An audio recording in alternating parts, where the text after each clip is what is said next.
Yeah. We're going to break the internet.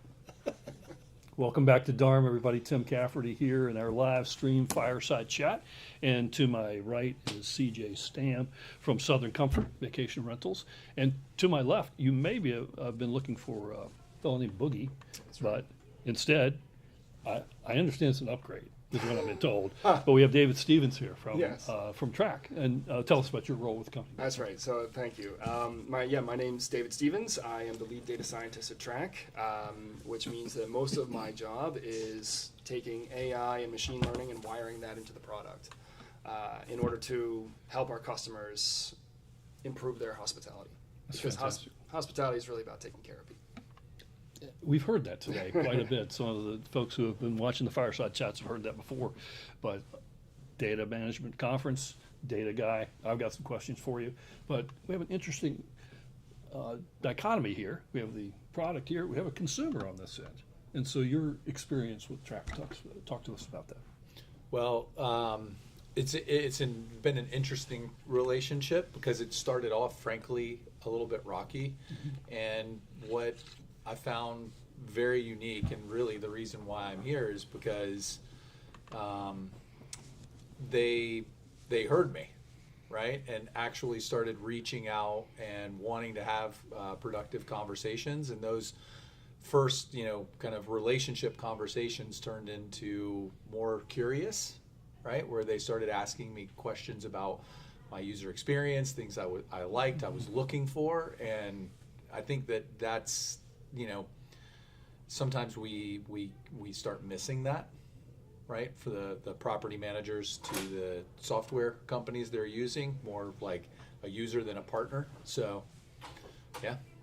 So, David, in response to that, give me a perspective about how things have changed. I've been around the business a while, as has been pointed out several times today. But it used to be a plug and play. This is my product. This is how you use it. It's much more interactive and user-centric, I think, now, is it not? Yeah, in response to what CJ said, is that in the past, Track has had this this reputation that we would overpromise on products, and then it would be very difficult to finally deliver. But like CJ said, is that we have been listening to our customers. That's the important thing, is that when we listen to them, they tell us what they want. And as we deliver on that, and that's what we've been seeing, especially for the new change management. So over about a year ago, we have our new CEO, Boogie. So Boogie Wittenberg, he's been fantastic. Mm-hmm. And like you said today in the Fireside chat with Simon earlier, is that you have to basically always be in this state of breaking something down and rebuilding. And as difficult as that is to wrap our heads around, that's essentially how we have to approach the project. So when we're looking at our product, there are times when we have to break it down in order to rebuild it into something better. Like you mentioned, it is more of a hands-on approach. It doesn't mean that you're spending more time doing things you don't want to do. You're spending more time understanding your guests, improving their experience, and working with your owners on strategy. And those are the things that we want our customers to walk away with. So when we speak with CJ, every single interaction I've had with him has been dynamite. We've been talking about a lot of new products. We've been talking about a lot of new things on the roadmap. Some things I don't think I'm allowed to mention just yet, but by next year we have some very exciting things. CJ, you're a very experienced operator. Give me a perspective, maybe a temperature check on the industry right now. What are you seeing that operators that are doing well are doing, and where are we headed? There's a lot. CJ? No. There's a lot. Yes. And my short answer would be optimizing in order to spend more time focusing on not just customer interaction, but internal interaction, like really getting teams to gel like a good sports team or like any other organization that is like, if you don't love what you're doing every day at the office or with the group that you're working with, it's very hard to show love to your customers. So I would say that a lot of everything we've done this past year, you can optimize rates, you can optimize your listings, and all of those things. They're super important, but optimizing how your team interacts with each other first, right, will translate into better hospitality, better guest interactions. So everything that we're looking at right now, when it's a tool, and the conversations that we've been having, what's great about my conversations with David and his team is like, how would you do that is a question they've asked, right? And then they'll listen again, and they're trying to I picked up on the finding that the nuance, right, in the between the lines, right, figuring out what exactly it is that we're going to need in order to optimize, right, and spend more time. Not just putting fires out. We all do that, right? All property managers are used to the chaos, but it's like, what can the tools that we're using do to help us win time back, right? So we can focus on those relationships.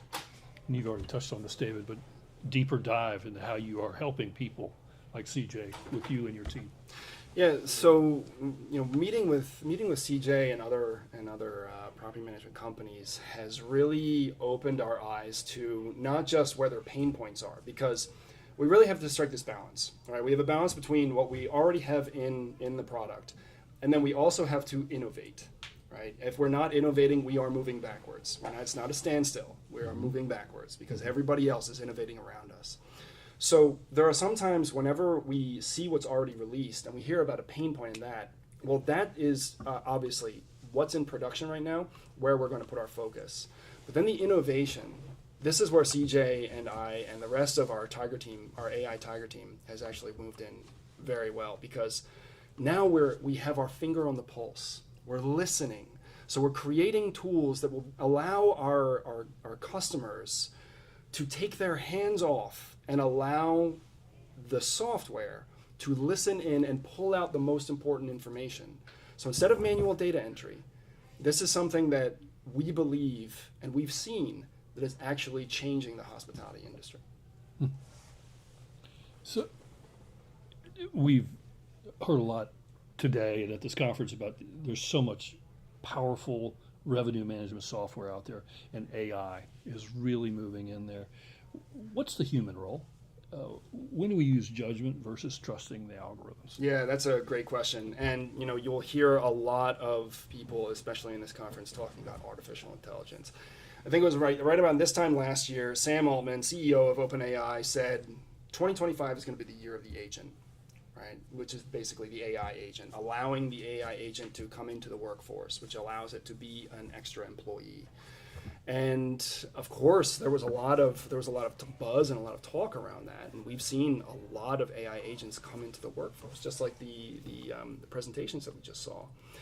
So, when we're talking about hospitality really is a human-centric, people-centric focus, and I think every single person would say that. This is nothing new that I'm saying.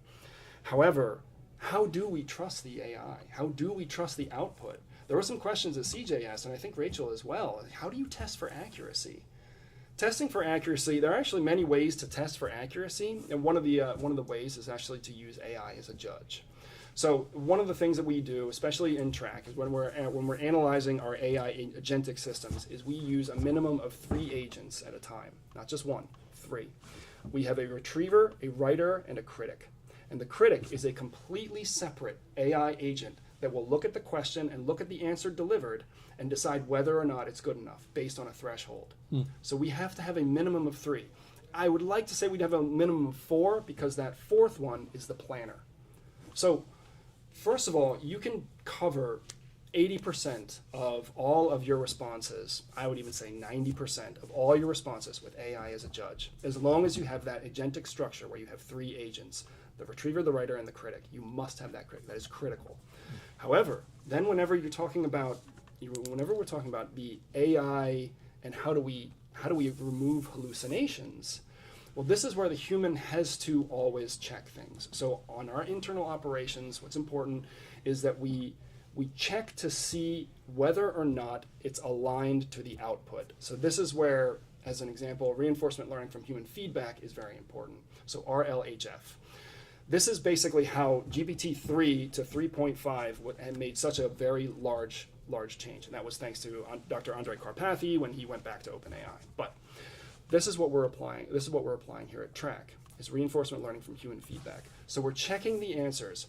We're not just checking it and kind of spot checking and scanning through it, but we're checking it mathematically. So what we do is this is going to get a little technical, so here's a warning. Okay.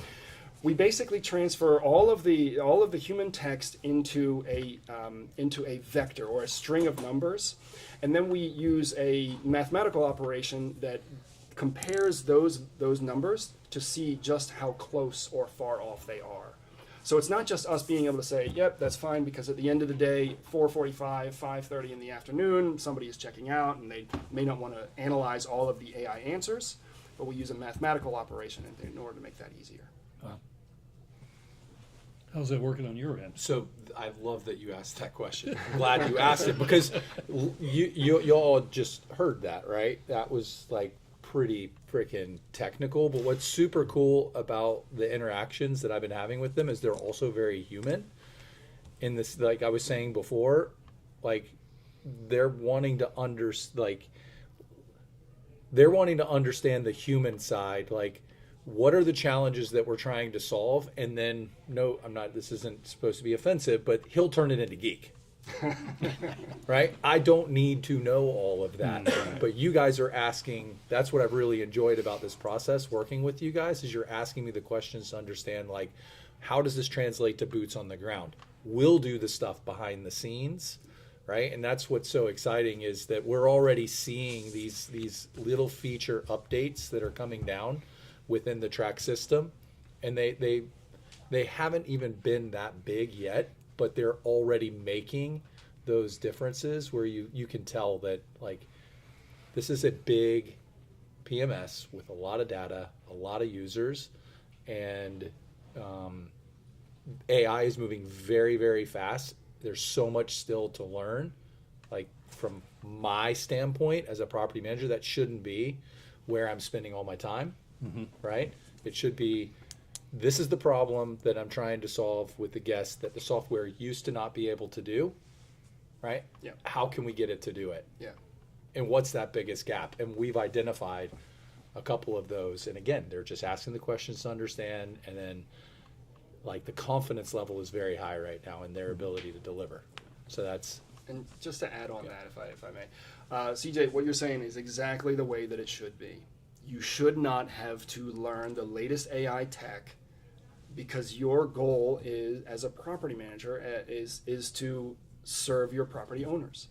You don't have to have your finger on the pulse and find out what the next model is, or what model to use in order to respond to customers or respond to guests, or retrieval augmented generation. You don't need to know these things. What you need to do is be given a product that will allow you to serve your guests faster and more efficient and accurate, so that they're, at the end of the day, so that they're happier and they stay with you, to remove and reduce churn.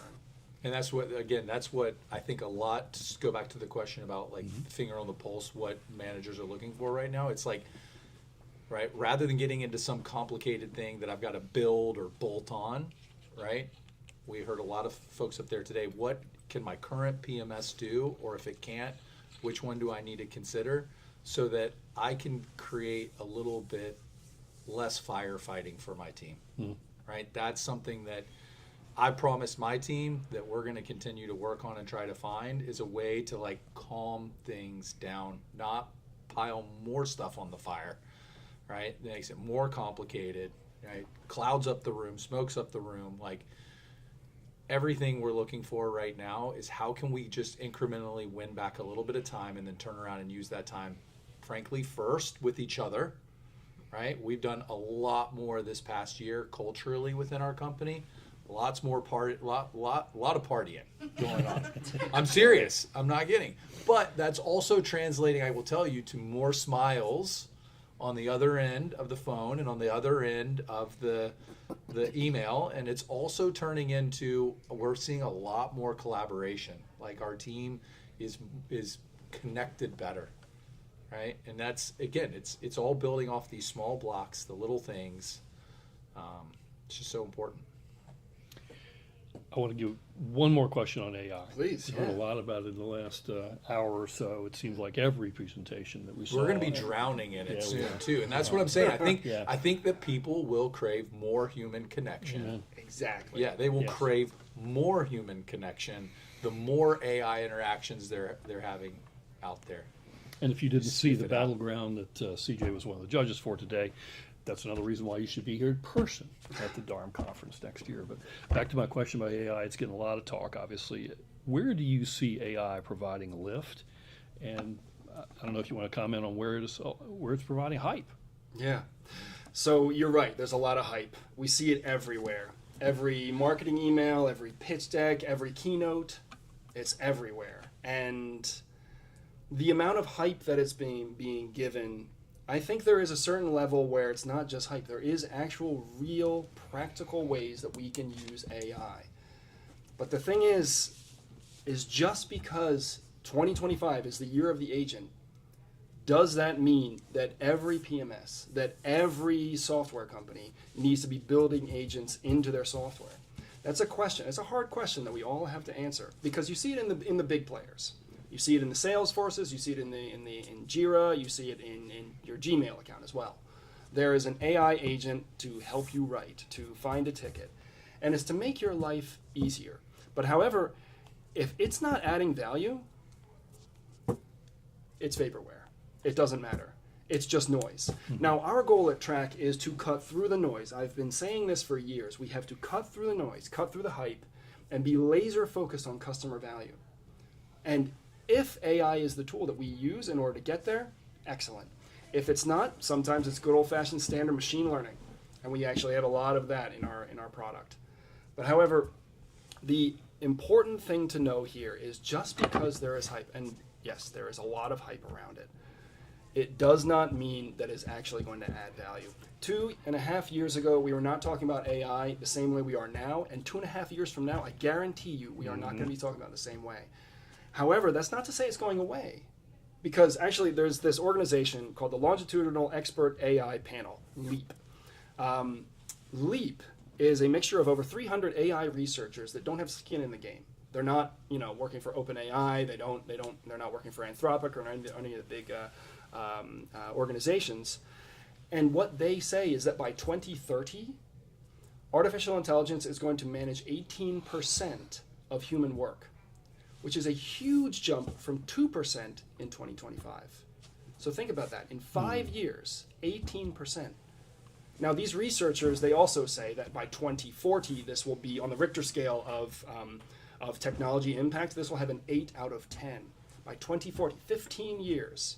So what does that mean? What's an 8 out of 10? Other technologies that hit that 8 out of 10? The automobile and electricity. Those were technologies of the century during their time. The electrical grid, I think, was a technology of the century during that time. Automobile, when Henry Ford brought the automobile by making the Model T, brought making an automobile, the time to produce an automobile down by 90%. New infrastructure had to be made. Roads needed to be made. Governmental policy needed to be updated, and then need to happen fast. And the same is going to be happening with artificial intelligence. So I don't think it's going away, but we won't be talking about it the same way. Comments on it? Let me ask you this then. No, I don't have like a specific No, I just- you can comment. sort of jump I do agree though that the pace is definitely going to be faster. But again, down to where we are right here, right now, I think again, it's going to create that addition. Like you want the mundane tasks, right? And this is one of the things we've been talking about. Like there's certain phone calls that I got to back up a little bit further. Like how much time does an agent spend after they've been on the phone with somebody taking notes or doing something, right? Where they could be turned back into doing something more productive.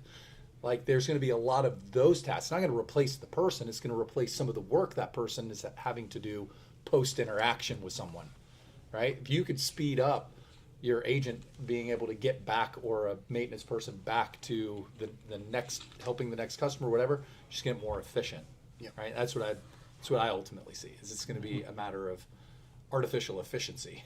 Exactly. Yeah. I am curious. We'll get away from AI for a minute. Yeah, no I think, problem. promise.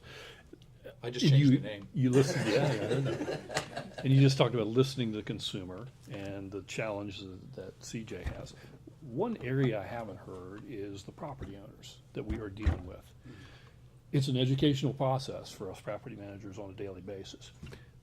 What are you doing to help us make them understand the right decisions that need to be made? Yeah, I'm glad you asked that question. So earlier this year, we released the owner portal. So Track has the owner portal. And this is, when we were listening to our customers, we're listening to CJ and other property management companies, when we asked what they wanted, they said, we want something for our owners. So we produced the owner portal. Now, the owner portal is a mobile first experience. So we're not talking that you have to go onto an application. They can get it right from their phones, and they can log in, and they're able to see everything for their property or their number of properties, because there are some owners of multiple properties.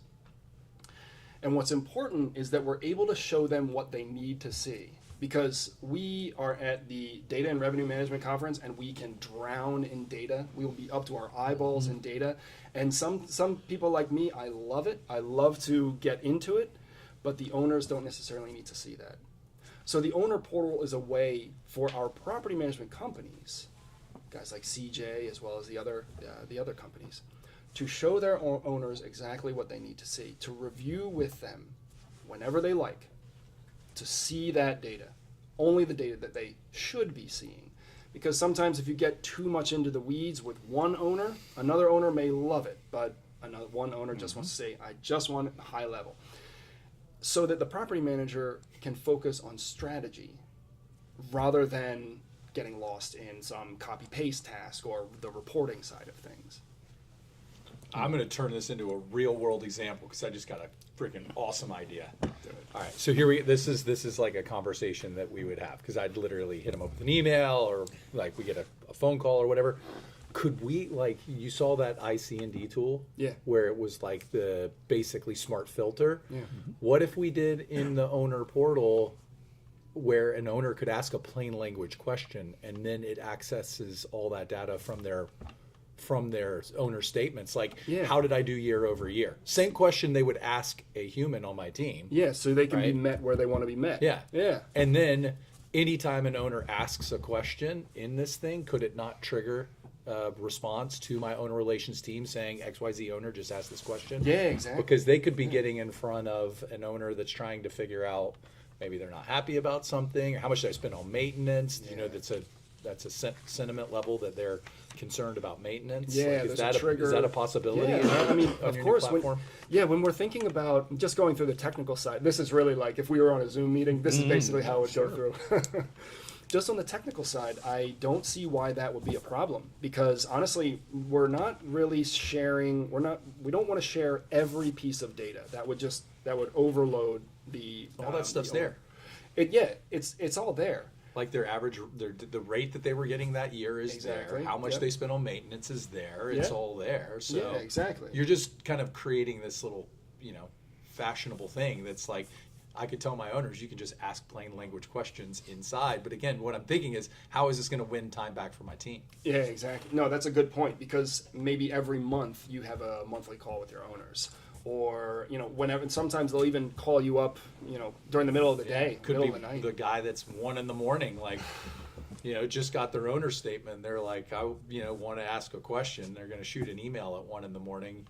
You know what I'm saying? Like, they could Exactly. actually ask it right there and maybe get their answer. Yeah, exactly. Yeah, then that would save you and your team time from having to, okay, let's get on a call. Okay, 30 minutes. Oh, there's a time difference because this person's over in Europe or whatever the story is.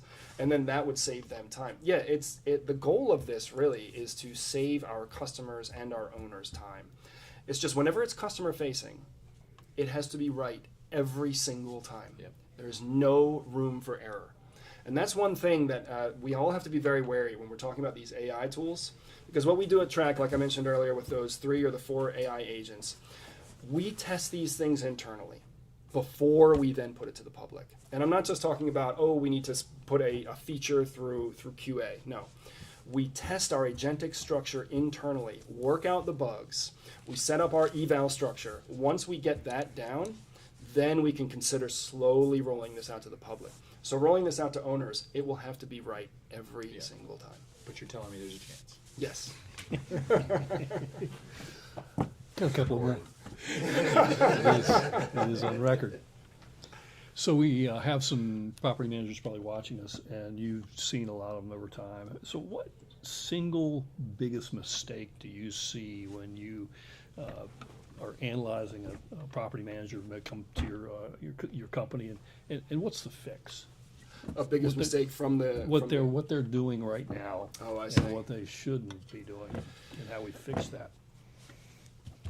Whenever we talk to our customers, none of them tell me, I want to be spending more time on OTA backend, updating images, tagging manually, and rewriting descriptions.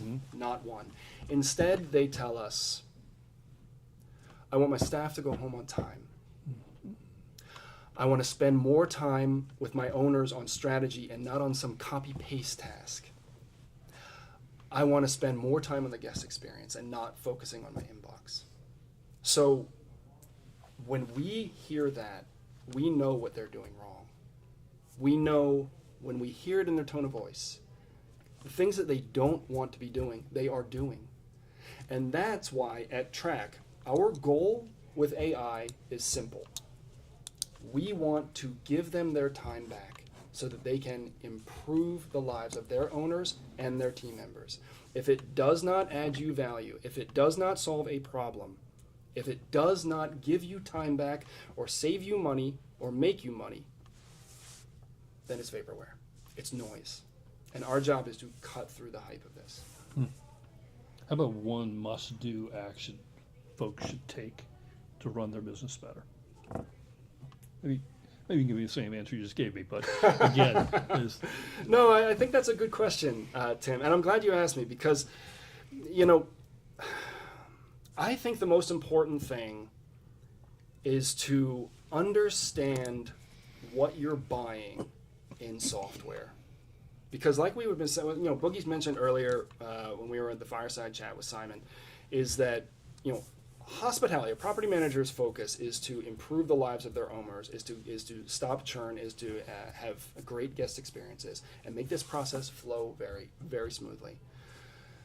When it's coming to buying software, like we just said, if it's not making you money, or if it's not saving you money or saving time, then it's not worth it. So what must you do? You don't have to have your finger on the pulse of the latest AI craze. I honestly, there's software companies, people like me. That's our job. We need our goal. My goal is to educate enough to take that off of the plate of the property managers. However, they need to know what they're buying and if it solves the problem. So the must do, understand what you're buying so that you're not just buying the latest shiny toy. what do you have to add to that? Well, I was thinking that there was a recent book that I read, and I wanted to confirm the name.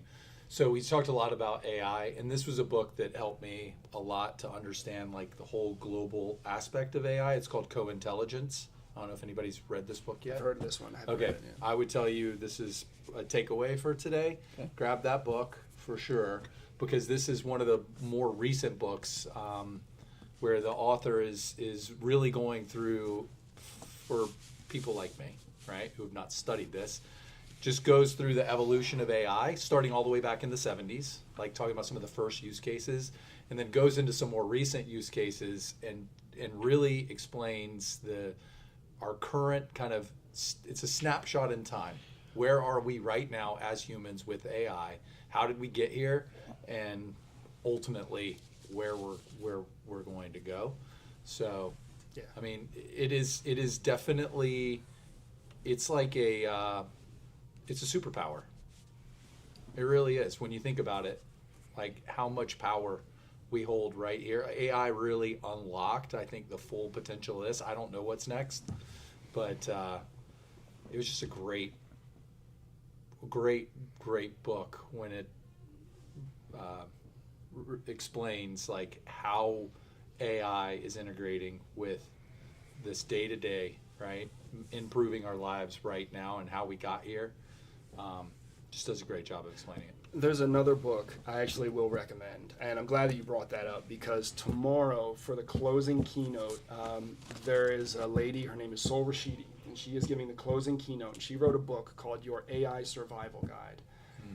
This is a fantastic read. It's for anybody who is working on AI projects, who is putting that into their product, or who is even buying that. And it will basically take you from ideation until production. And it's one of the best books I've read. It's more product or project management focused. And she's going to be speaking tomorrow to close out DARM. Add that to the list. Maybe listen to it on the way home. Yep. Well, hate to break it to you. It doesn't appear as though she's going to make an appearance tomorrow. Oh, But no. it doesn't prevent you from reading the book. Oh, man. Oh, We've had to pivot. Oh, But man. that's what we do in property management. I understand. But Okay. we do. Yeah. All right, I'm going to ask CJ this as we're wrapping up here in the next few minutes, and I'll get you to jump in because I know you have a good one for this. And you just alluded to it. So looking ahead, CJ, 18, 24 months down the road, what do you think the single biggest strategic advantage a property manager can do or could do now to prepare for 18 to 24 months down the road? I'll go back to what I started with, your people.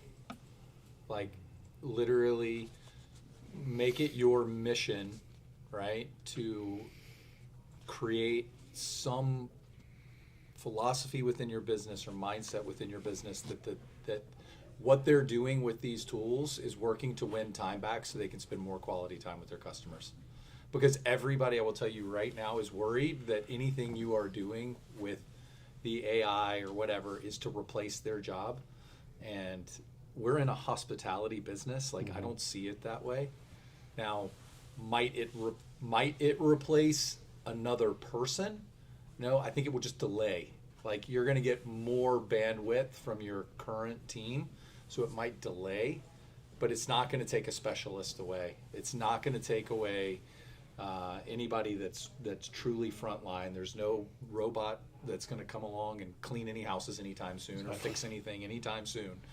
No matter how fast it gets, it's not going to be that fast. But anything you can do to encourage them to reinvest that time, like, figure that out, and you'll be getting ahead. Fantastic answer. Yep. They don't replace Robert, the maintenance guy, to unclog the commode, do they? Not yet. Anyway. I just don't think we as humans are ready for a robot to show up to do that or come out of the closet while you're there and Please. do it. Oh, boy.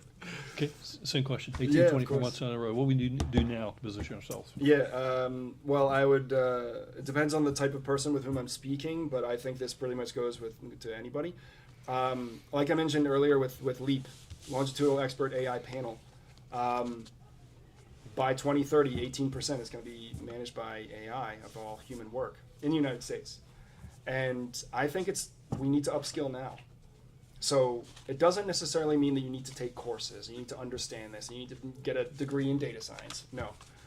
But you need to understand what you're buying. You need to understand what is being created. You don't have to be an expert, but just know what is out there. And also going back to the replacing the humans, I agree. Actually, this same organization, the 18% by 2030, the LEAP organization, they say that there's not so much a one-to-one replacement. It's more about an augmentation of their work. And as far as robots coming in and cleaning the house, I disagree. You'll probably see some videos online, and there are some that are going around, about Neo X1. And honestly, when you watch the Wall Street Journal expose that they did, it's somebody with VR goggles in India who is walking around your house and cleaning your house and trying to open up your fridge. It's scary. And the founder of that said that you just have to be okay with it. So I'm sorry, I'm one of the people who I think I'm a little wary of something like that. And I don't think that's, it's not yet there. We see humanoids all over the news, but we will see what comes. We're wrapping up. I'll give you a final opportunity to talk about track your interaction with your consumers and any final thoughts you'd like to share. Yeah, thank you, Tim. Well, first of all, this has been a delight. I really enjoyed this fireside chat. Thank you for moderating this and leading with such great questions.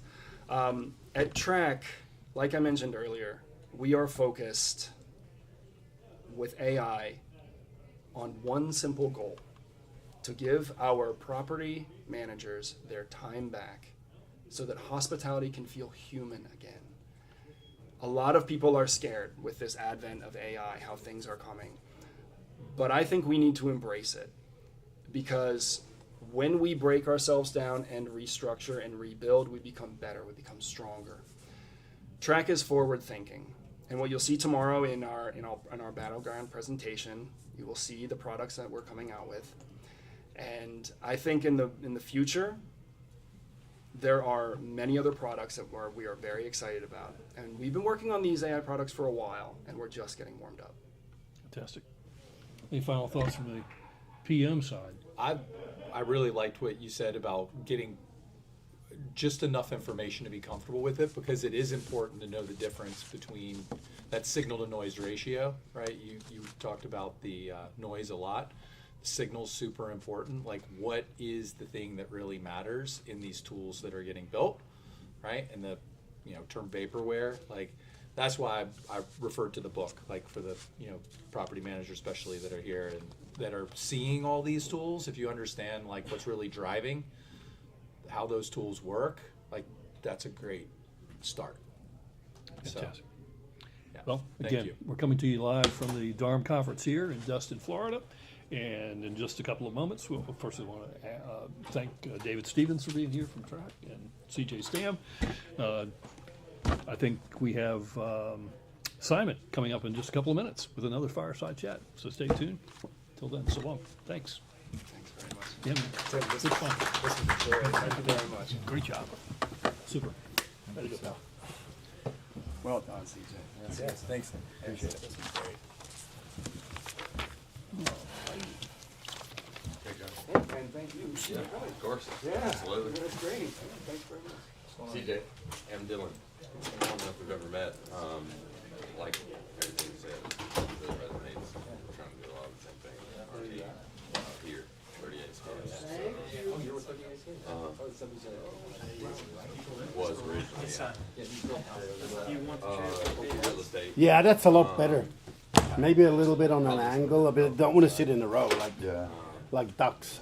Yeah, you can keep them just like they did if you want to. Yeah, that's fine. Yeah, This works. that works.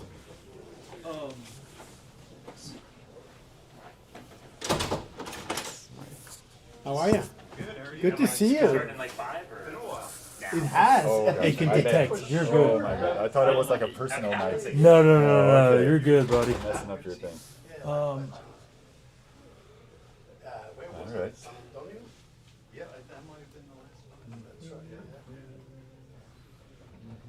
Are we going already? Sure. So also I was going to say, if you do open up for any questions, if someone asks a question, are you going to be doing that? Some people do it today, some people haven't. Yeah, of course, if we have time. If you have and you do, if someone asks a question, just want you all to repeat the question so they can Of course. appreciate you, Simon. Yeah. We're pros. Yeah, Simon is the pro in terms of moderation. He's not wearing his jacket, he's not pro today. My sparkly jacket. Everybody's missing my sparkly jacket. All right. Fantastic. Let's kick this live stream off here at DARM 2025 in a beautiful destination of Destin, Florida. I have Pedro Borges from Price Labs and Jamie Lane. That doesn't need introduction from earlier. Wow.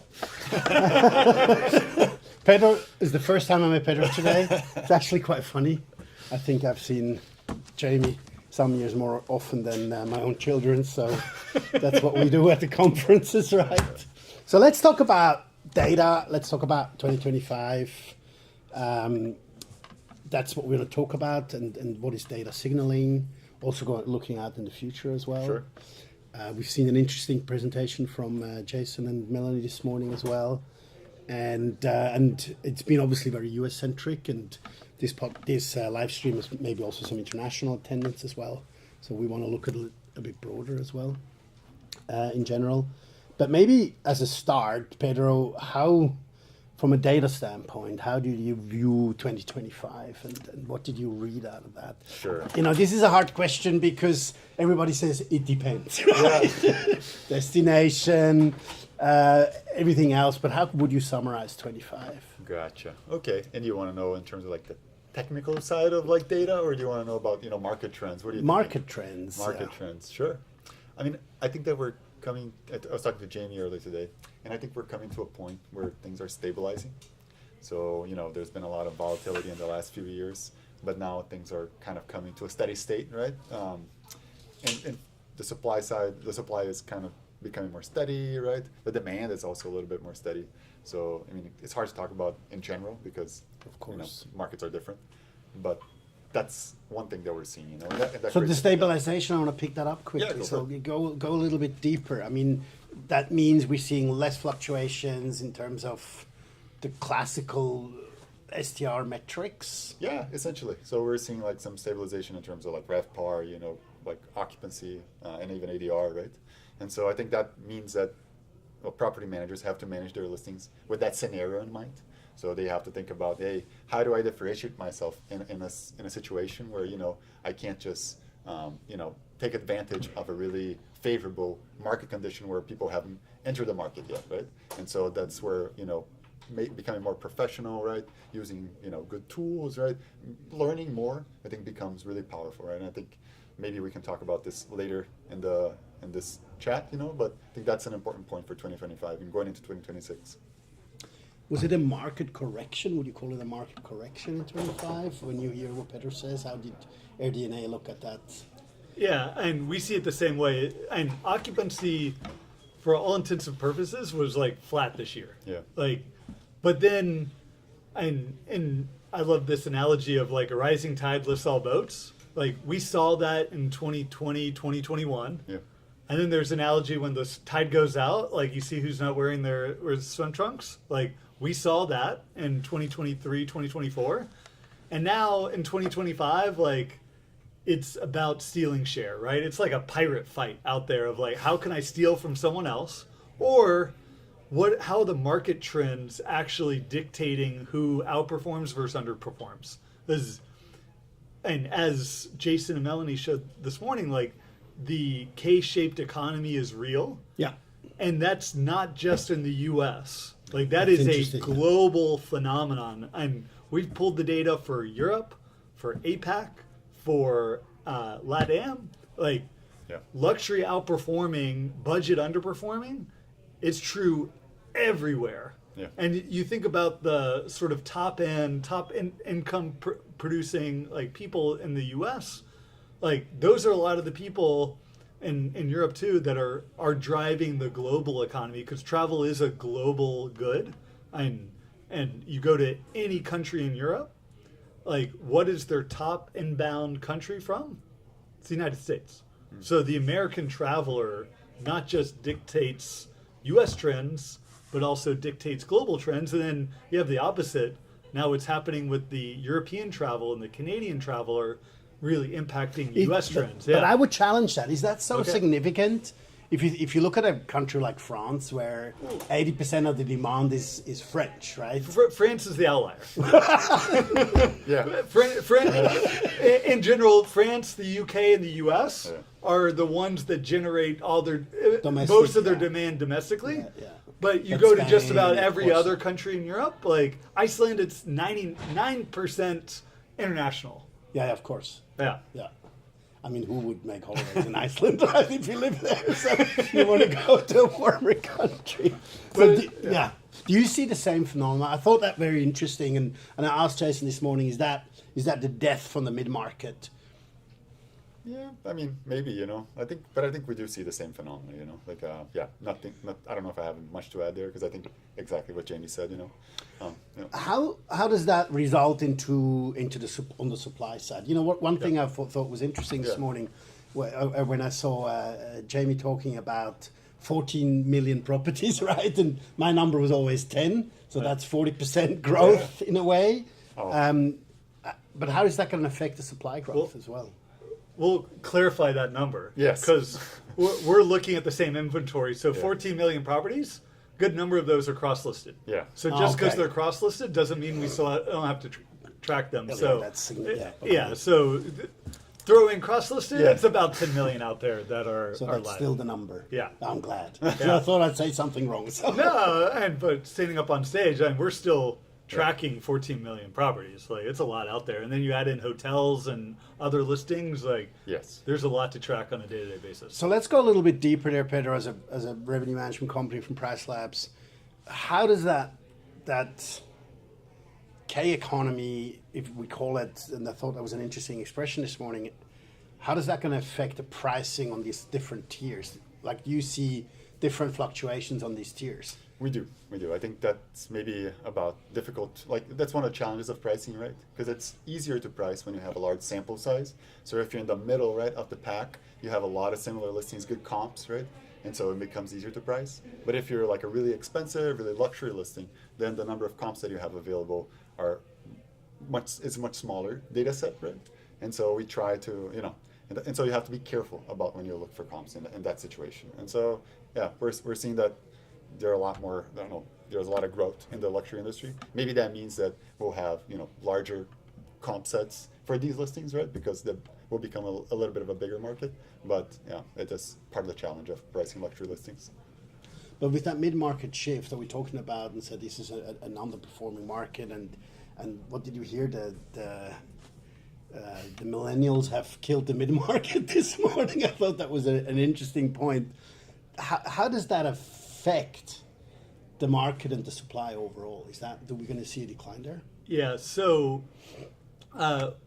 right now we're at the lowest level of supply growth, like in a non-COVID period, than we've seen in our entire tracking of the industry. And that's true in US. We're generating about 3% supply growth. Like, you rewind 3 years ago, industry was growing 20%. Like, Europe right now, supply is growing like 3%. Like, we've seen a big shift down in terms of overall supply growth. Then you sort of dig into it and you look at underperforming property managers and hosts versus outperforming. I'm saying in terms of review scores, this is where the middle is disappearing. If you're an underperforming property manager, let's say, like, average property manager review score is a 4.7. Yeah. If you're generating below a 4.7, you lost 3% of your supply this year on average. Wow. If you're an individual host, you lost like That's 5% of incredible. your supply on average. So if you're not, it's the OTAs sort of promoting the guest favorites, the top 1%, the top 5%. It's Vrbo's now switching to Premier Hosts is being tracked on a property level basis.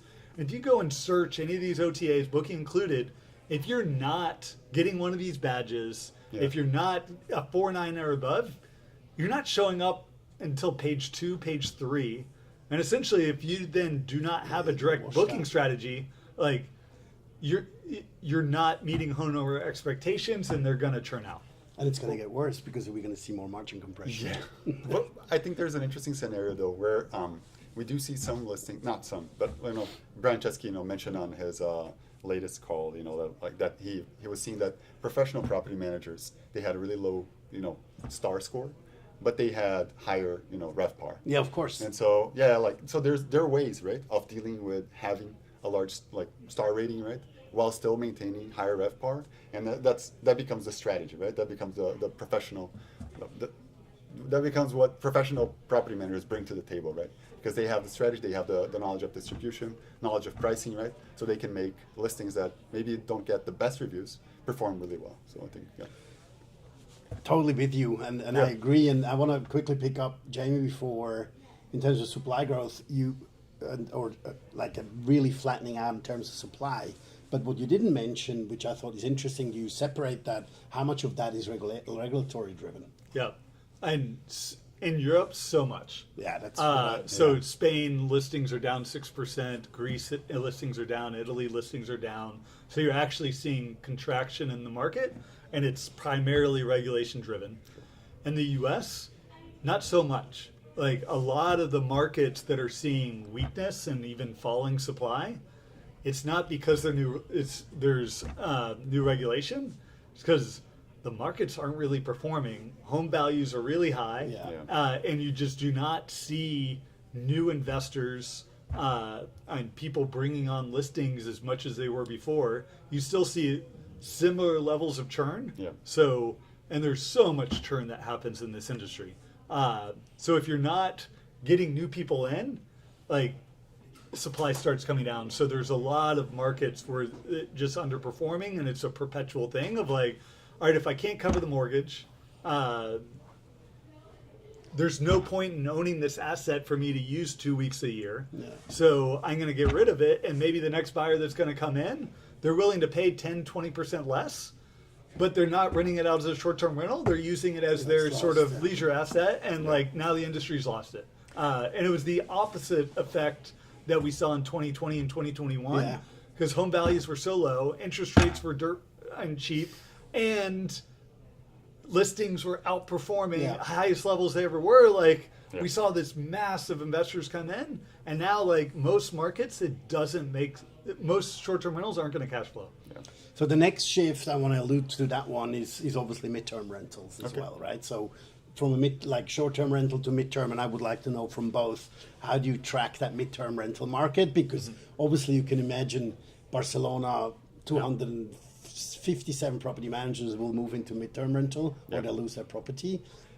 How do you track that at Price Labs as well in terms of data? Yeah, I mean, I think it's still a relatively small market. I think Okay. in our last estimate, it was 6% of listings were midterm rentals on Airbnb, and so not that expressive. But there's other channels. Yes, I mean, there's are- there in the yes. US like Furnished Finders and others. Fair like- enough. Yeah, that's but not like people converting from Airbnb into like midterm rentals. I guess that's maybe there's an upward trend there, but it's maybe something new, you know. And so people are still thinking about like, hey, how to price it, right? There aren't like really good, there aren't good solutions out there yet. So that's up there. Is that a segment that you guys are looking at more and more because We of are. that shift as well? Yeah, we are. We've been thinking about this for maybe a year now. And so we've been targeting that segment and thinking about pricing for those listings, right? So for them, right, you can't think about the same data source. You can't think about the same pricing Yes. algorithms, right? So everything changes, right? It doesn't make sense anymore to talk about daily price fluctuations, right? Because we're selling, 30 days at a time. And so all of that comes into how we think about, midterm rentals. Yeah, and the PMSs haven't picked that up either yet. So. Yeah. Yeah. So I was actually on the phone yesterday with Jeff Hurst. You Oh, remember really? Jeff? Yeah, I've had him on the podcast, so it's Yeah. going to be streamed soon. Yeah, so Jeff is the CEO of Furnished Finder, was the former head of Verbo HomeAway.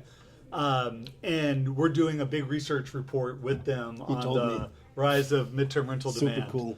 Yeah, and so where Pedro said only 6% of listings, like most listings though, you can't like bifurcate into short-term and midterm. Yeah. Like the managers that are doing really well, the homeowners, are sort of blending that midterm and short-term rental strategy of, let's say you're in Boston and like international demand and peaks during the summer, like you've got so many people coming in, and then you get in the winter, like there's no tourists coming in. Yeah.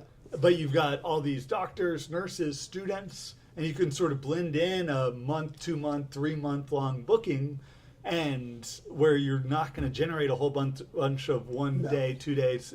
So that blended strategy works really well. Yeah. And then in markets like New York, Denver, Los Angeles, San Francisco, where regulation has come in, like short-term rentals are banned in New York. We've seen the overall amount of listings on Airbnb only drop about 15%. Yeah. Why is that? Like, it's not like the homeowners were going to all of a sudden bring it into the long-term rental market. They had reasons why it wasn't in. Yeah. And so now they've shifted them to midterm rentals. They're doing 3 month long stays at a time. And like, yeah, overall demand is down. Yeah, overall rates have cratered because the rate you're going to get for a midterm stay is not the rate you're going to get for a short-term stay. But we have not seen a mass return of listings back into the housing market for New York because these listings were never going to be long-term rentals to begin with. All right, that's a good point. Yeah. So let's talk about what actually matters in terms of metrics. So you guys I call yourself data nerds, right? Yeah, so, of course. But that's not the average in the hospitality industry. You're a very small minority in this industry. So, and we can talk about metrics all day long, every day, and we have all these abbreviations, and it's overwhelming. But what actually matters? And I would like to kick this off with you. What, like for a property manager, for a PMC, what metrics do really matter Yeah. when they look at data? And is there going to be a shift that they need to look at things that they don't look at? I mean, I think not, I mean, I think there won't be a shift. We'll see. But I think in general, the idea of focusing on these past data points, adjusted by leading indicators is generally the strategy, right? And what I mean by that is like, hey, how was I booked last year? What was the rate? What was the overall occupancy?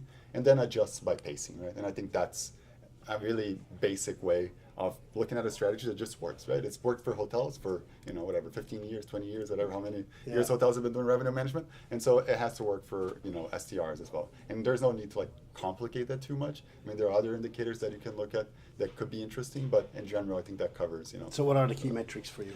Key metrics: past occupancy, past ADR, and then leading indicators for future occupancy and ADR coming in, and that covers So RevPAR is overhyped in our industry? I mean, if you think of occupancy together with ADR, right, you get RevPAR. So I don't know, it's about the same. Yeah, I think it's. Yeah. Yeah. How do you view that? Yeah. So 5 years ago, I left the hotel industry to come into short-term rentals, and the hotel industry is pushing really heavy into GoPAR, TrevPAR. Oh wow. And essentially measures of profitability. And profitability not measured at a management company level. Like, I know most property managers room, I care about how profitable your business are, but ultimately this major stakeholders in this industry are the homeowners. And we do not have a key measure of how profitable it is for them and as investors of these $1 million assets, $500,000 asset, are they actually, in owning that asset, generating cash flow or not? And ultimately, if they're generating profits, they're going to buy more short-term rentals. Yeah. They're going to add more inventory into those existing property managers. It's not like they're going to hire 20 property managers for the 20 different assets. They're going to hire one and generally let that person run if they're doing it profitably. And I think a better measure of all the expenses that go into running a short-term rental, and it's not just your management fee, but it's insurance. Insurance has been crushing homeowners over the past 2 years. Yes. Property taxes have been crushing homeowners over the past few years. And if you not have a holistic view of what's actually impacting your homeowners and their ability to continue to operate these assets, I don't think you're a true partner with that homeowner. I think many of us say that we are. So while the market is more compressing, we need to think harder about profitability in general, right? And now we have also OTAs ranking up fees and changing fee structures, and that has a massive impact as well, right? Yeah, for sure. And it's had a massive impact on our data. Yeah, it has. And we both So track. explain that just quickly. Yeah, so the OTAs moved to essentially all-in pricing. So any guest that goes and searches Airbnb, Vrbo, instead of seeing the nightly rate and then a breakdown for the cleaning fee, the service fee, the admin fee, the Booking fee. And Damage waiver fee. And it was, and we were all seeing it on TikTok, Instagram, everyone complaining, I go and book this $100 night rental and it ended up being $500, for a single night. How does this happen? And I was like, well, you booked a property with a $350 cleaning fee. That's what happens. Short-term rentals aren't meant to book for one night. But essentially what I think the OTAs found was that if you hide those fees and not display them, customers actually convert better. They can't commission it. And so when you go and search and you see that $500, that's going to be the $500 maybe with some taxes on top that you end up paying. And that by nickeling and diming and adding all that up when you go to check out, you lose a lot of people in that checkout process. So they made that change. It absolutely impacted how we collect the data, and we had make a lot of changes through our process. But ultimately, at our DNA, we've always included cleaning fee in the total revenue that we report back. Yeah. Because our goal was getting to what is host take-home amount. So we were excluding fees. So all this changes in fees, we just had to make sure we're tracking it the right way. Yeah. And ultimately, it doesn't impact our revenue or our ADRs that we're reporting back. But if you go and now look out at on total prices and the rates that people are sort of reporting for your competitors, you do need to have a sense of like what their fee structure is, what their cleaning fees are, and that really helps get a better understanding there. Yeah. How did that affect your algorithm as well? Yeah, I think it's similar, like it changes the way that we collect the data and that we display the data, but we try and do it in a way that doesn't affect, anything else, right? The underlying platform should continue working the same way. We do think that, there will be a time when we won't be able to like estimate very well some of these fees, right? So cleaning fee, service fee today, we're able to get it, but there might be a time when we aren't. So we're moving towards like an all-inclusive type of fee. So we're migrating, we've been testing, some changes and we're migrating everything to all-inclusive eventually. Are there any questions from the audience at all? Any questions? This is your chance. In our market, we'll do a lot of length of stay.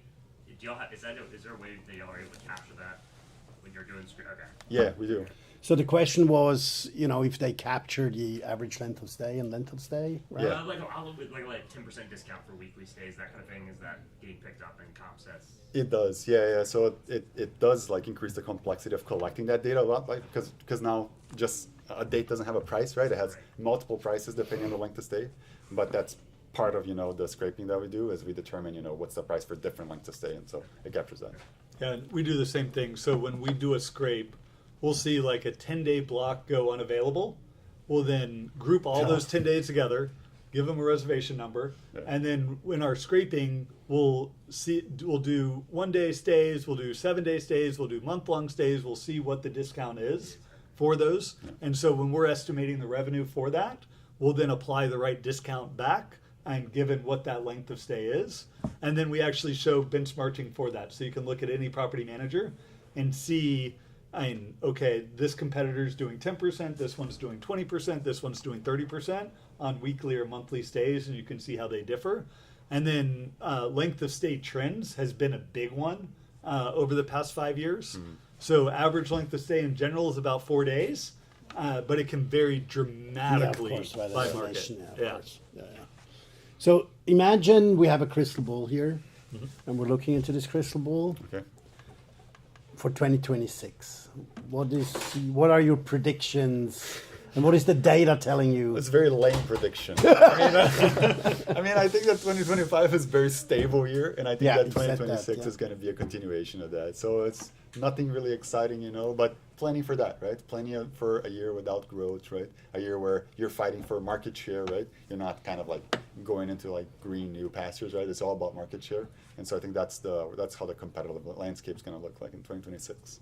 So if you could give a property manager advice in relation to data and everything else for 2026, what should they continue to do or should do? I think, expanding, revenue, not through inventory, right? But through like optimizing what you have, right? Or learning how to, maybe you can expand inventory as well. But, learning how to optimize what you have, I think is very important, right? Because that's where the competitive advantage comes from, right? It's not about acquiring more listings. It's about being better than your next door neighbor. Yeah. What actually, is there a number out there, and I've been thinking about this for a long time, and as revenue management came into our industry, the adoption rate was pretty slow. But is there a high level number of, let's say, professional property managers who use revenue management solutions nowadays? Yeah, I would say it's probably in like the 10 to 15% range. What? Yeah. So I've got a number because we track all the rates for across the industry. We see it's about 30% using revenue management for property managers. We're talking about price labs. It's about 60% that we see like high variability of like rates and like high? Yeah, we have a different four property managers. Gotcha. So those with 20 more listings, Yeah. like very high. Not all. I think it's crazy that 40% of property managers aren't using. Yes. It's like He says 90.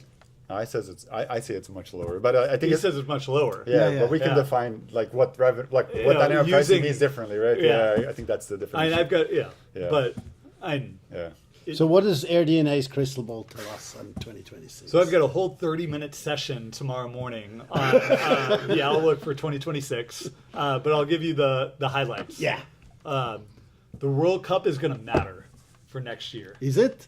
I wanted to ask that question this Yeah. morning because I'm not convinced. But it's No, but you guys know how to play soccer in the US as well, right? it's interesting. I don't think the soccer is going to matter much. Okay, it's the party.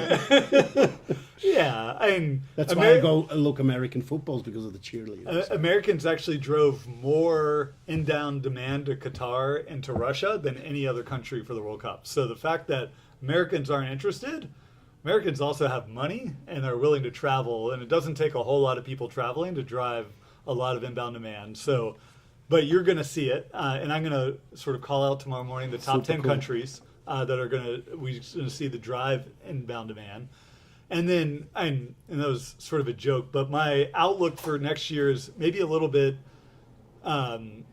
pessimistic, because I do think this year is the lowest supply growth we will see, Yeah. and that there's some conflicting factors of home values are coming down, interest rates are slowly coming down, overall RevPARs have edged up, and that is making it more attractive for supply to actually come in. And I think we're going to start seeing more and more supply growth next year. I don't think demand is going to be able to keep up. So next year could be another negative year for occupancy, where this year was essentially flat, slightly positive. Yeah. And so if that happens, like pricing power could erode a bit more. And so our outlook is like 1% down on occupancy, 1.5% increase in ADR, which means RevPAR are up 0.5%. And like, if that doesn't come true, like maybe the supply doesn't come to head, like I don't think we're gonna have much more pricing power. And like, so if occupancy's flat, we have 1.5%, 2% RevPAR growth, and that's the upside, and inflation's going to be 2.5%. Like, it's not a happy story for most companies unless you're growing your inventory, unless you're scaling in ways to make your business more efficient. Yeah. How did your predictions at DARM 2024 compared to 25 come up? Well, I wasn't 'Cause I've invited. written them I didn't speak last year, so But you made some predictions too. I did. They generally came true. We called for occupancy to be slightly up with moderate pricing power. You look back on it, like occupancy predictions were spot on. What didn't come true were the pricing power. It wasn't as strong as we were expecting. Yeah. And I think a big piece of that was the erosion of occupancy on the lower tier listings, which was unexpected. It really, it happened after the Great Liberation Day. Uncertainty skyrocketed. People were really worried about inflation and what tariffs were going to mean for goods, for their fixed costs that they're going to have to pay anyway. And we saw them really starting to pull back on forward planning. They weren't willing to book. And Melanie showed it, like, you looked in May for forward pricing for the summer, like pacing was way down. Like August actually ended up positive, but it took a lot of discounting to get to it. Yeah. Verbo talked about it on their Expedia on their earnings call. Like the only thing that led them to have a good quarter was that they rolled out their discounting platform where they're allowing property managers to offer different discounts. Like Airbnb, again, they're like, it was looking to be a bad summer. We rolled out reserve now, pay later. All of a sudden, like people started booking, but like these are things that like only really work when people are feeling pinched. Awesome, guys. We unfortunately have to wrap this up. Also to the audience who is listening to us on the live stream, thank you very much for attending. Thank you, Jamie, and good luck tomorrow as well. And thank you, Pedro, and then have a wonderful Christmas period as well. Thank you. Appreciate it. Thanks all. Thanks, guys. Can we have a quick break? I need to go to the bathroom. And I don't know where my speakers are. Right here. Ah, here you are. Please come.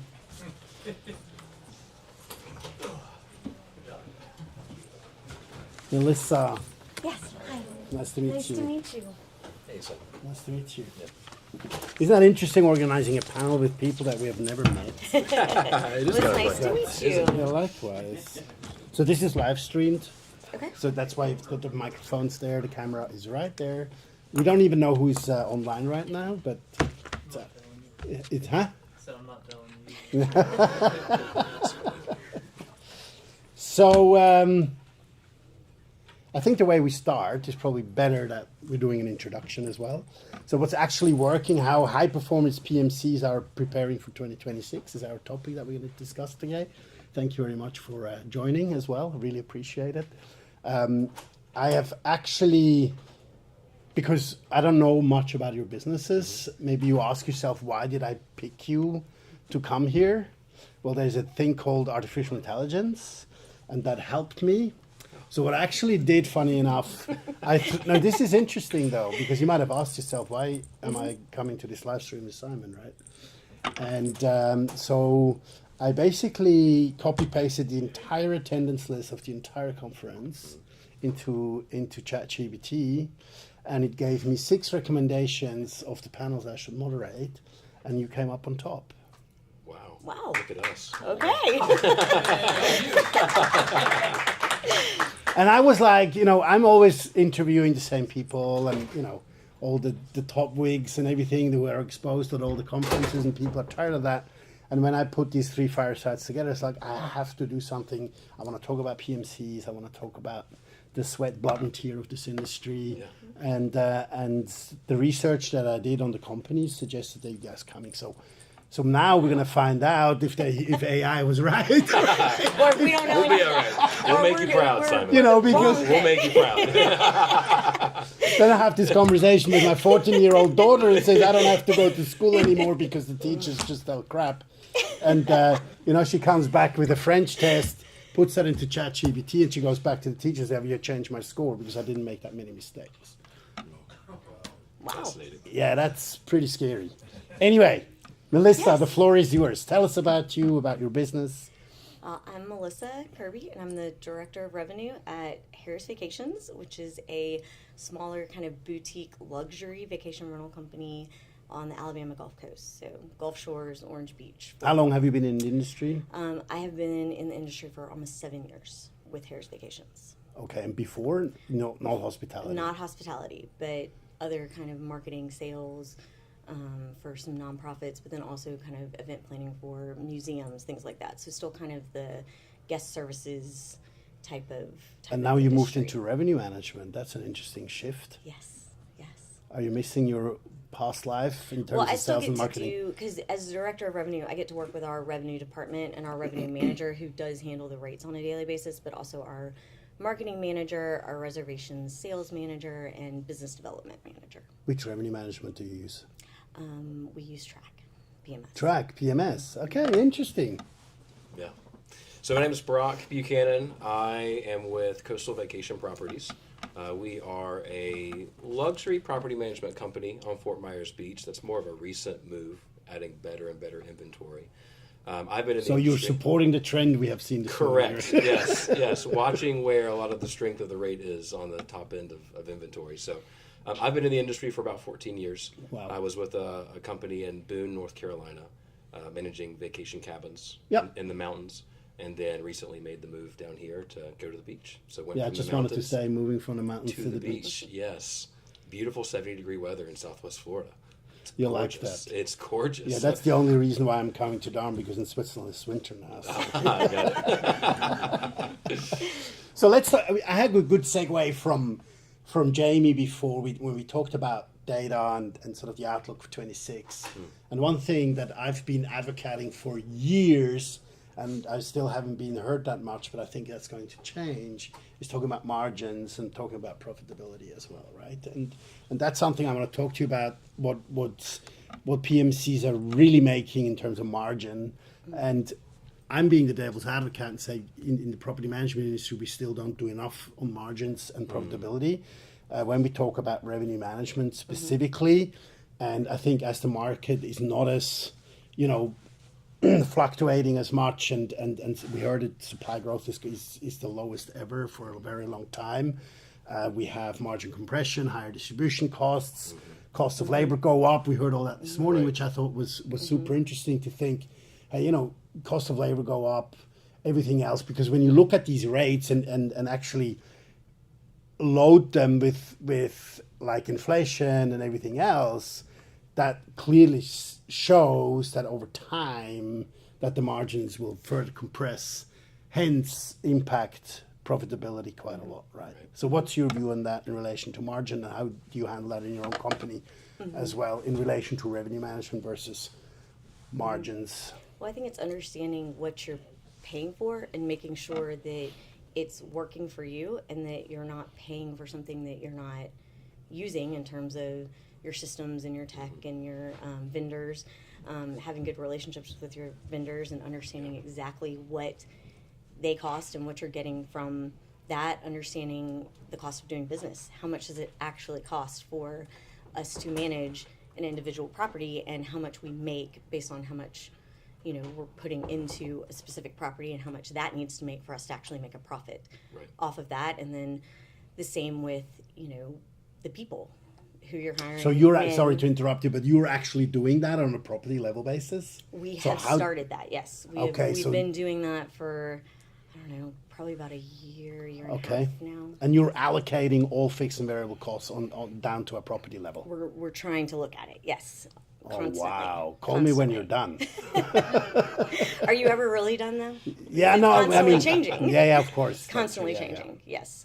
So it's a goal. I guess I would say that those are the goals, is to understand it and to look at it and to... So really know your costs, start allocating that on a property level as well, variable or fixed, and then look at your gross margins there. Trying to combine it all and make it make sense. Because it's going to be a good information also for the property owners as well, because they always think we pull them over the table, right? Well, I think that. That's right. So what has changed when we talk about that, also in your view, in the last year or two? Yeah. Talking about profitability and margins versus revenue and growth in general, RevPAR, ADR. We talk about all these metrics, and that's what we just chatted about before. Right. And it frustrates me because at the end of the day, the tide is on, and we need to fight it, and margins are more important than what your top line is looking like. Right. I think it's really two-sided. On one end, you have to look at your costs. You have to figure out, in this business, usually there's three different stakeholders that are making some sort of a payment towards that cost. So you're either going to charge it to the guests, you're going to charge it to the owner, or the company's going to eat it in some way.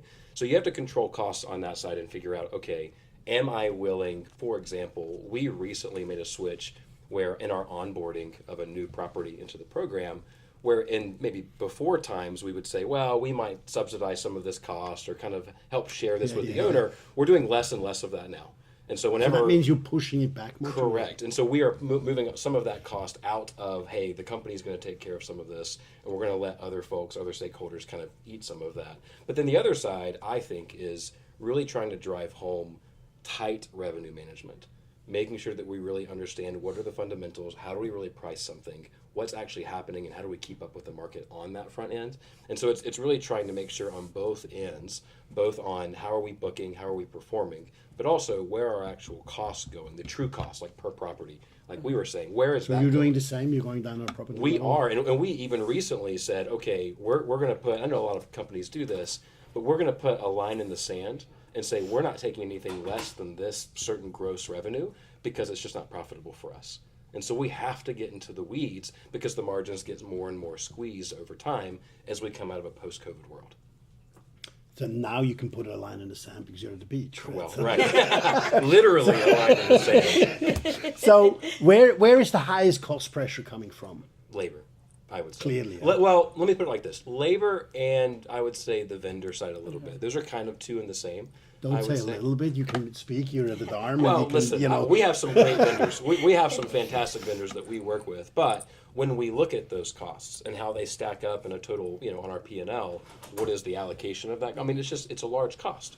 And so we have to make sure that not only are we controlling that, but we want good vendors and we want good value from those vendors the same way we want good employees and getting good value from those employees in the marketplace. So I would say those are our two biggest things for us. So it's labor and tech. The same Well, for and you if as you're well? if you're not getting the value from the vendor, you might be overpaying, which means you can't pay your labor force where Right. you need to pay your labor Right. force. So if you're not being responsible from the vendor side, you're not being responsible from the labor force side. Right. So that's a great segue to our next topic, revenue meets operation, right? Revenue management meets operation. Yeah. And that's so crucial, right? And we've seen a lot of scaling stories in Europe, in the US, a lot of consolidation. And I can point out Vacasa because I was former chairman of Vacasa Europe as well. And looking at that, one of the biggest issues, I think Vacasa was a brilliant idea and it's leaving a lot of legacy behind, but we learned a lot from it as well. So I tend to think we need to look at the positive side because we can learn. And I think one of the key elements that I analyzed over time for that consolidation play to fail was actually exactly that point, revenue meets operation, where they had so many destinations where the unit density was not high enough to actually make profits to run the operations as well. Yeah. Would you agree? And how do you look at that in your business as well? From a revenue management and operation standpoint. Well, if you don't have, the revenue coming in, you don't have anything to operate, but you also have to make sure that it balances out, and that goes back to knowing exactly how much it takes to operate the individual properties to make sure that the property is going to make enough to justify what the operational cost is. So continuing to do that research and continuing to know exactly how much it costs and to know, which things you're doing for which houses. A house might be How do you track that? Track how much the cost is Yeah. to run a house. You have to look at all the different Yeah. areas of it. The labor of all the different departments that touch a house, which is pretty much every department in operations and the revenue side of it. The marketing costs, the vendors, to your vendors that you're using within the company for the houses, breaking that down into a per house cost, not just the overall cost to the company. Yeah. Right. So a house, similar to what he was saying, we look at if a house is not going to make a certain amount of money, it might not be the right fit. How much does it have For to our make portfolio. in terms of percentage margin? A percentage margin for the operate. Well, we're still figuring out what all of that exactly Okay. looks like. yes, So yeah. to make sure it matches up. Okay. And then otherwise you push the property out. Because we also have to learn. Or we maybe don't go after it. Yeah. We might just only be going after a certain type of property, making a certain amount to make sense for our smaller business. Of course. Do you use an operation software as well? For our revenue management? No, like a Breezeway or. Oh, yes, we use Breezeway. Okay, and you're using that data as well to help you analyze that? Our operations team is, yes. Yeah, but that feeds that into your revenue assumptions as well? We talk to each other. Operations and revenue talk. They talk. To each other. The two Okay. different departments talk a lot. Yeah. We were talking about they that. should. We were just should, talking yes. about that. That's right. When a company operates with silos of everybody in their own little Yes. silo and you don't know what the other departments are doing, you cannot be as effective or as efficient or as cost effective as when all of the departments are working together. And if revenue understands what operations is doing and operations understands the goals of revenue, you can be cost effective as a company. And they What have you got, inform- how transparent are you in your company about some of these findings and like costs and rates? Like, I think that's also an important piece to run revenue versus operation as well, so people are actually aware. Right. How do you? It takes training, right? You've got to bring your team along to say, hey, guys, we're going to educate kind of together around the real costs of managing a vacation home, right? You've got labor costs, you've got a truck roll if you're rolling a truck to a property, you've got product that's actually inside of the property that you're going to be able to put, right? You have regular ongoing costs, and helping your team understand we should think about these things almost gets us all on a budget, if you will, right? And we start thinking about the actual, like, when I do this or I buy this thing at triggers that Amazon, cost. there's an actual cost associated with that actually goes to the profitability of the business as a whole, right? And so being able to get everybody on board, I think, is really helpful because then they feel like they have a part in it ultimately, right? So you talked about silos, and where does tech help versus it's counterproductive? Oh, what a great question. I think that tech is an augment for what we are already very good at, right? So my opinion is I look at just the landscape of technology, and I'm not necessarily talking about the PMS. Like, obviously, you need a PMS. Yeah, of course. You need those. But when it comes to anything on top of that, it really should be looked at as a tool as opposed to a substitute for what the blocking and tackling of the business might be, or critical thinking, or whatever it might be. You don't want to over rely on something to spit out an answer and trust it. You want to be able to really know what are my fundamentals And then what's the software that lays on top of that so that I can execute at a more efficient rate or pace? That's the way that I kind of look. Overall, even AI, right? Even AI, it's like, okay, this is a buzzword and it's exciting and fun, but it has to be an augment. It can't really be a replacement, I don't think. Yeah. Like, what's your tech stack that you use? So we use Streamline, and that's really like our kind of primary bread and butter. Yeah. RingCentral, obviously, for like phones and things of that nature. We don't have a Breezeway at this point in time.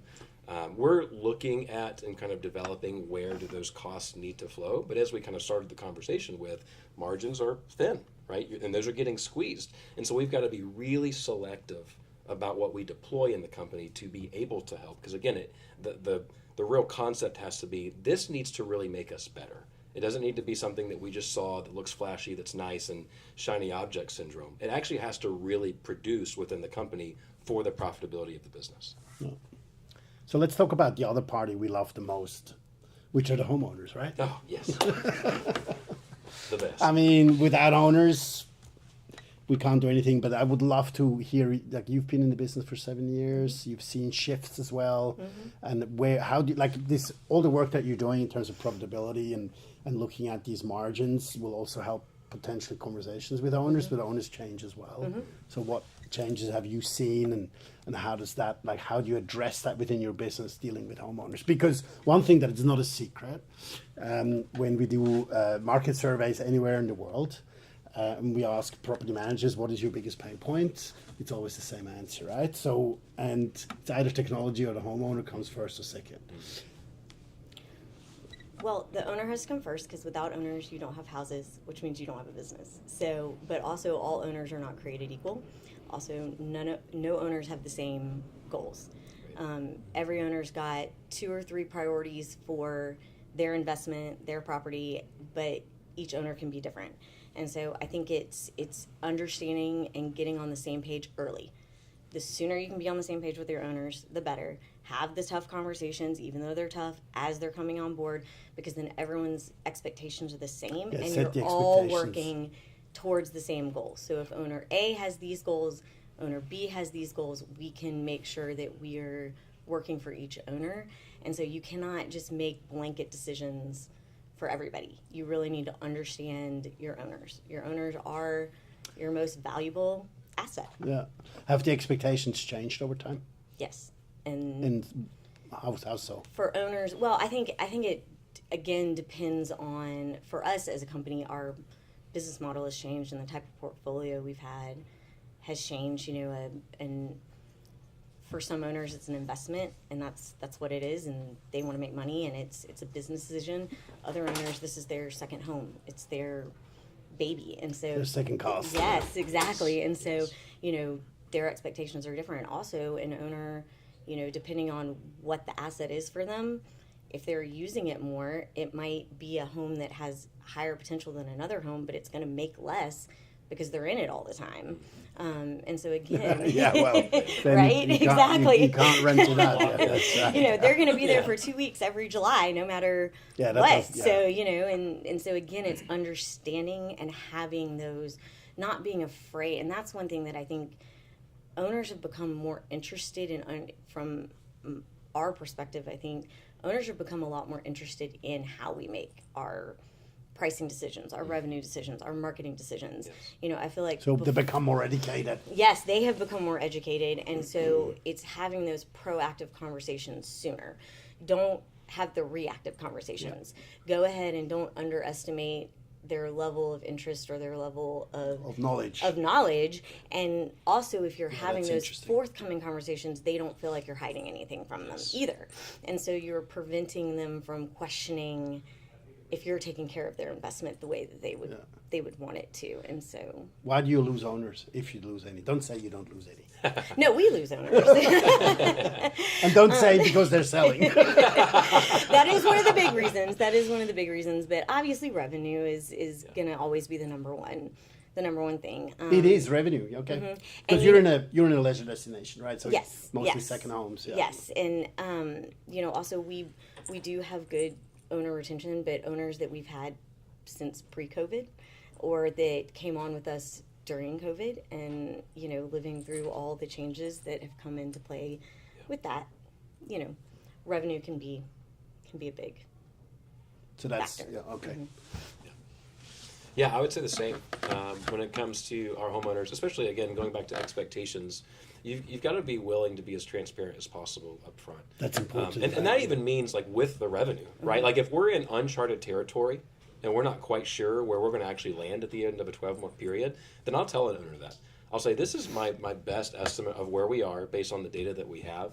But I'll tell you, we are in some level of uncharted waters. And I want you to hear me say that it might be, 10% less or whatever. But I want to be upfront with you so that whenever the time comes, you don't call me and I've got a hard conversation with, well, why wasn't this, $200,000 a year and blah, blah, blah, blah, right? It's like, okay, let's just kind of walk together step by step. And if an owner's not ready for that, being willing to say no. Being willing to just kind of get up from the table and say, this may not be a good fit then. Yeah. If you need something that's a bit more guaranteed and I can't give that to you, I'm okay with that. Because I want to build More guaranteed. I like that. yeah, term. I want to build a brand and a business where everybody's on the same page. I don't want shock. I don't want awe. And even if our portfolio happens to be down, I send an email out to our owners Yeah. and I say, hey, we're weak right now. And I want you to be aware of that, right? So if you're not seeing bookings, booking windows are shrinking right now, be aware of that. So keeping them kind of abreast of what's happening in the market, that's also helpful. Are you working with minimum rates? We do. I am moving away from that, though. When we talked about kind of drawing that line in the sand, one of the other lines that we're drawing is that we're not going to do minimum rates anymore. We're not in post-COVID territory. We're not going to be 30%, 35, 40% up based on a baseline, right? And so we really can't. It's almost like you're shooting yourself in the foot if you do a minimum rate. And you're also, when you entertain that conversation with an owner, you are assuming that they know how to price their property. Yeah, I know. And obviously, I think we know that's not really the case. That's and the biggest challenge. Right, that's the other part of expectations. You've got expectations with your company and how you operate, but they have expectations about their property and what they think. Right? I think it should be $1,000 a night minimum. Okay, well, you're not going to make nearly what you think you're going to make. I'll put it out there, and it's not going to book, and then you're going to call me and be upset. So let's go ahead and have that conversation now instead of 6 months from now. Are you supporting that conversation with data like dashboards? Yes, and- absolutely. We use key data. I Okay. actually pull my own raw Yeah, manual data. okay. I have spreadsheets that I run to make sure I know what my pace is, what our daily booking activity looks like, our booking share across different sites. And so I want to have as much data as possible armed, especially in the climate that we're in today, so that I can actually show an owner, here's what's happening, and here's what you can expect. So would you agree with Melissa that you're also, if you lose owners, you lose them because of revenue? It's usually revenue. I will say, in my market specifically right now, I'm still getting some of, a little bit of a trail of people who got into this space thinking that it was easy. Everybody's making money. I'm going to buy this and then give it to a manager, and I'm going to make buku of money. And so what happens is you have some folks that have been with us maybe through some of that up and down, and they're like, oh, I bought this in the peak. And it's not doing what it did in Yeah, of 2021, 2022. And it's like, because it's just very different from then. Like I mean, I shouldn't say this. We're not going back to that. Yeah. Not unless we have another like crazy pandemic or something. No. All of the cream of the crop of that, that's gone. But that's what the data shows us. Anyway, Right, exactly. And so, for me, it's a matter of making sure that if we've got someone we're losing and it's a revenue issue, let's make sure that we know why it's a revenue issue. So. And I think that goes back to not just trusting the technology, as you were asking about. It's really knowing what you're doing, making sure that the right people are handling the revenue within your company, that are using multiple tools, multiple data sources, but also not just assuming that what they're seeing is correct. If you're using a pricing tool, use it just as that, a tool. Don't let the algorithms dictate your prices. Make sure that you do know your comps and that you're looking at not just what data sources are telling you, but get on calendars of the neighbors and actually look at what they're priced at, and explain that to the owners. And I think that goes back to, there used to kind of be this idea that they're paying us to do it, but again, they're so much more interested. So give them the info, explain what you're doing with their pricing, explain what the options are, and then let them tell you, okay, I do want to be more aggressive. No, I want to be more conservative. And then everyone's on the same page. But if you're explaining it to them, they're not going to have it in their head, well, my house should be this. But if you don't ever explain why you want to price it at something different, they just think you're not working for them. Do you do minimum pricing as well, or? We are also kind of trying to move away from that and go more with what we like to call base happy owners. pricing. Yes, there you go. We are now going towards base pricing, and we're really trying to explain why a minimum price is not a good idea and why base prices combined with dynamic pricing can make them more if they will actually just trust it, with the fact that booking windows are not what they used to be either. Yeah. And so, and they used to have it in their mind. How much that- shorter can they get? Yes, I know. that 365 days out, you're going up 13% every single year, because if they're booking, then you can get, and it's just trying to explain that that's not, what we're seeing, and you have to use the data. And honestly, if you use the data and the market data to back it up, I feel like owners are becoming a little more willing to listen to that. But you have to change the conversation, change the verbiage. Don't use minimum pricing. Yeah, let's talk about education in a second. Can I ask you, what is your distribution mix? In terms of the OTAs that we're on, so And we, directs. yeah, right now we are mainly heavy on VRBO, which is interesting. It's a market that I've seen where I'm like, oh, we're actually doing a lot on the VRBO side, but our direct mix right now is somewhere in the 28-27%. Is that growing, declining, growing, flat? growing. Thankfully, we've got a great marketer who's helping us with that. And so we've got a lot of direct that's kind of moving up. VRBO probably in the, I would say, 40s. Airbnb is actually fairly small for us, which is interesting. I'm just kind of seeing the differences between market to market. And then after that, Booking.com you're using? Yeah, we've got some booking. It's not quite as significant as what I would expect it to be, They're but coming. some of that could just be international travel being a little bit different for us. We have less Canadian travels this year than we normally do, so some of that might be the case. But generally, VRBOs are most dominant right now. Okay, about 30%, roughly 30% Yeah. direct. We're actually predominantly direct. We're around the 55%. Yeah, that's what I expected. 55% direct, but that has actually declined slightly. We're on Airbnb and VRBO. We're also VRBO heavy though of our OTA. We are majority VRBO, but they're right there, Yeah. neck and Because neck. that at all has a massive impact on the conversation with your homeowners as well, in terms of your distribution mix and also your margin, right? I mean, are you selling direct cheaper than on OTAs? Yes, but we only mark up our OTAs just to cover The distribution markup. costs. Okay. And what do you do? Same, cost neutral as much as we can. Okay. Yeah. Okay. So we're trying not to make it that much higher, but yes, it obviously is more economical for the guests to book. So let's go back to this awful world called owner education, right? I mean, that's a tough one, because normally they know it better than us anyway. So how do you tackle that? Because one of my, I sound like a television preacher sometimes, and I've talked about it since I'm on public stages for the last 8 years. And when people ask me, what is the biggest shortcoming of property managers around the world? Like, what are we not good at all? And I'm still saying we are not good at that today even, is that we're not good in communicating our value proposition, right? We're horrible at that. And that's the key. Because the homeowner says why should I give you this percentage? I can chuck it on Airbnb and I'm done, right? So that's the simple answer. But whatever happens behind, and an average homeowner has just no understanding what property management and short-term rental really means. And this is universal. You can go to Australia, Southeast Asia, Europe, Latin America. It's always the same, that we're not good, and we're still not good in communicating our value proposition to our homeowners, because they have just simply no clue. How do you tackle that when we talk about education? Well, that is actually one thing that we as a company have really been working on the last few months, and it's a big goal for 2026. We have actually started considering owners one of our marketing target audiences. We realize we market to Very smart. everybody else, and so we actually have someone in our marketing department now that one of their jobs is owner marketing, and so that's increased communication to our current owners, whether it's through newsletters or more information. We also, our property managers have constant communication with our owners. Our property managers, they have fewer properties per property manager. I think it's around 35 to 45 properties per property manager. That's not bad. And so they're in the properties every month so that they can, and they're talking to their owners on a weekly basis. But then we're also really focusing on more communication on the front end with owners, and then just continuing that dialogue.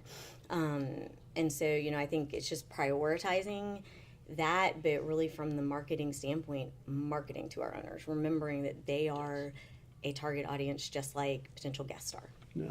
If you've got anything to add? The same. No, I mean newsletters. Newsletters is a big thing for me, and because I love rate and revenue management, I always love putting a good email together for my owners about how things are going. Right, and here's what's happening, and here's a couple of charts from key data. Smother them with Here's- data. Right. Well, but they want it. They ask Yeah, for it. I mean, if every email that I send, once a quarter or so with a market update, that's probably 100 less phone calls and emails that I get. Right, and so you really want to be more proactive about that communication as much as possible. The other thing to answer your question about the value prop, it's really at the front end, making sure that someone, when you're working with them, do they really understand what it is that they're going to be able to trade by working with you, right? Which is their time, ultimately. And sometimes you have someone who comes and you'll meet with a homeowner and they'll say, well, why should I do this with you? Because I can do this with Airbnb. And a lot of times what I'll respond with is, if you can do it, you should do it with Airbnb. You shouldn't do it with me. Yeah, exactly. Because the reason why They'll you come want, back. right, the reason why you want to hire me is because you value your time and you don't have the bandwidth for it, right? Yeah. And so we want to make sure that we understand that's the trade here ultimately. And if people are self-managers, go self-manage. I'll even help you. I'll get you set up on Airbnb if you need it. You know what I mean? I just want to make sure that we're getting the right inventory and owner profiles in the program. So. Excellent. As you're doubling down for 2026, and I need to wrap this up, what are you focusing on the most next to what we talked about for 26? I think, again, it just goes back to knowing the cost of doing business and making sure that we're turning that profit. Owners, focus on the owners, because without the owners, we don't have a business. And, Well, it was interesting. I think it was 2 years ago when Jason Sprenkle closed a keynote and he says, if you don't know your owners today, you might not have a business in 2 years. Yeah, that's true. What is it for you? Is the same? Yeah, I would say similar. For us, moving more into this luxury category and making sure that we've got really good owner partners with us. That is going to be, I think, the biggest bread and butter, because you really move a lot of operational drag away from your business when you have the right people in your business working with you. And that doesn't have to just be homeowners. It could be, your team. It could be your vendors or whoever. But making sure that everybody's rowing in the same direction all the time is extremely important. And so we're willing to walk away more. We're just willing to walk away. You need to learn how to say well, no. I think that's it. I think it's know your brand. Yes. And have everyone that's part of your team, whether they're your internal customers, your vendors, your owners, know your brand and have everyone on the same page working towards the same goals. That's right. I mean, it's incredible how things are shifting. I think the 2026 year is going to be everybody's going to talk about owners. That hasn't happened in the last 5 years at all. They were totally forgotten because they were just there, supply was there and everything else.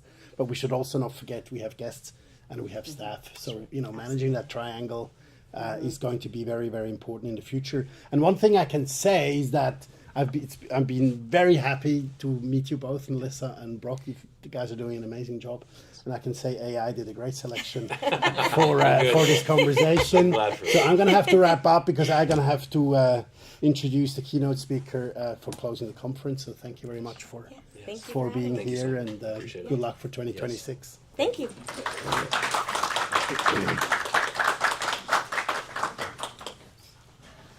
Thanks, Brock. Yes. Thank you, Simon. I appreciate it.